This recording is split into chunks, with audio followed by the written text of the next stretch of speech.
शहापूर पोलिसांनी दोघा सराईत चोरट्यांना अटक केली आहे। त्यांच्याकडून सुमारे 54 लाख रुपये किमतीचे 44 तोळे वजनाचे सोन्याचे दागिने हस्तगत करण्यात आले आहेत, अशी माहिती पोलीस अधीक्षक योगेश कुमार गुप्ता यांनी आज पत्रकार परिषदेत दिली।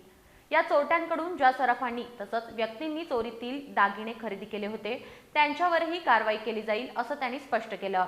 या चोरट्यांकडून कोल्हापूरसह सांगली जिल्ह्यातील चोरीचे 8 गुन्हे उघडकीला आल्याचं त्यांनी सांगितलं।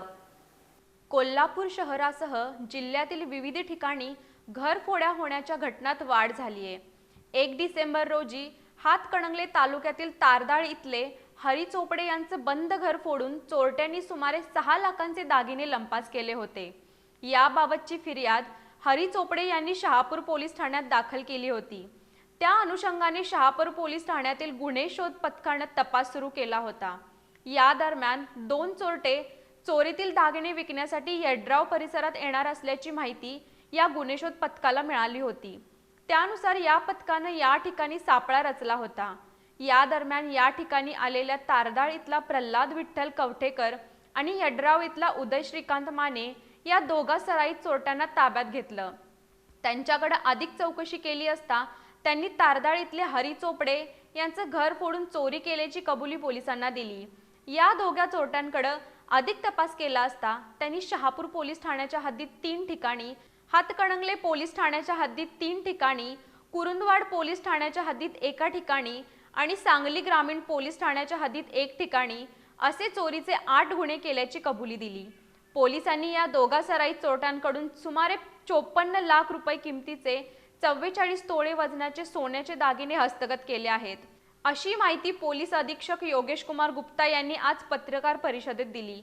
या चोरट्यांकडून ज्या सराफांनी तसंच व्यक्तींनी चोरीतील दागिने खरेदी केले होते त्यांच्यावरही कारवाई केली जाईल, असा इशारा त्यांनी दिलाय।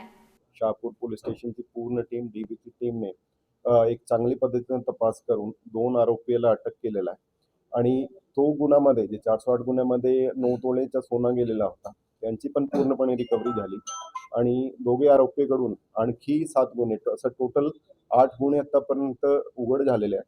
त्यांच्यामध्ये 43.7 तोळे सोना म्हणजे जवळपास 440 ग्राम सोना, ज्यांची आताची किंमत 53 लाखच्या वरती आहे। जवळपास 53 लाखची टोटल 43 तोळे सोन्याची रिकव्हरी आतापर्यंत झालेली आहे। त्यांच्यामध्ये ज्यांचा काय रोल असतील, कोणी रिसिव्हर असतील ज्यांनी सोना विकून घेतलेला आहे त्यांच्याकडून पण रिकव्हरी झालेली आहे आणि ज्यांचे काय रोल असतील त्यांना पूर्णपणे निष्पन्न करून आम्ही त्यांना पण आरोपी करण्याचं ते तपासामध्ये करत आहे। शहापूर पोलिसांनी या दोघा चोरट्यांना अटक करून 8 गुन्हे उघड केल्याबद्दल पोलीस अधीक्षक योगेश कुमार गुप्ता यांनी या पोलीस ठाण्याच्या सर्व अधिकारी आणि कर्मचाऱ्यांचा सत्कार केला। यावेळी इचलकरंजी विभागाचे अप्पर पोलीस अधीक्षक अण्णासाहेब जाधव, पोलीस उपअधीक्षक विक्रांत गायकवाड, गृह पोलीस उपअधीक्षक तानाजी सावंत, पोलीस निरीक्षक सचिन सूर्यवंशी, पोलीस उपनिरीक्षक श्रीकृष्ण दरेकर, पोलीस अंमलदार अविनाश मुंगसे, रोहित डावाळे, आयुब गडकरी, अर्जुन पातले, सतीश कुंभार, शशिकांत ढोणे, रवींद्र महाजन उपस्थित होते।